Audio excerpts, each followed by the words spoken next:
Cost for traditional business is really high due to the factors mentioned earlier. That is, base of foundation, high capital is required, workplace is required, employees are required and they have to be paid as well. Inventory has to be managed somewhere and by some employees as well. So, overall cost for traditional business is really high, whereas it is low in case of digital business, it gets paid immediately.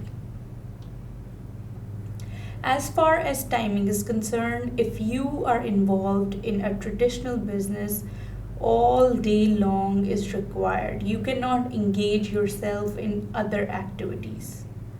Whereas in digital business, you can save a lot of time because it is operated online. You can have time for family gatherings and any other tour as well. You just have to have a cell phone in your hand with internet, and you can operate your business from anywhere around the world. In case of emergency, it is very hard to replace a traditional business because there is a lot of heavy investment and heavy installation of machinery and equipment as well. Sometimes the owners of traditional businesses have to face a lot of loss in case of emergency. But digital business is easy to replace if you are not successful in a particular online business. You can always switch to another option because it is less costly.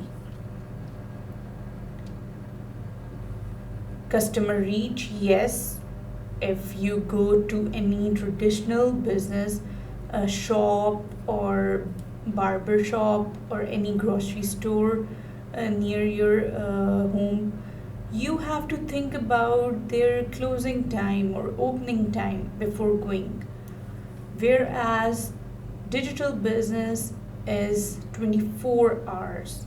जब हमने दराज dot P के या O L x का जिक्र किया तो बेशक इन बिजनेसेस के लिए हमें ये सोचना नहीं पड़ता कि हम किस वक्त ऑर्डर करें. इवन एट नाइट और late hours you can just open your cell phone और your computer and open the website and you can order. So that was all about traditional and digital business and its differences.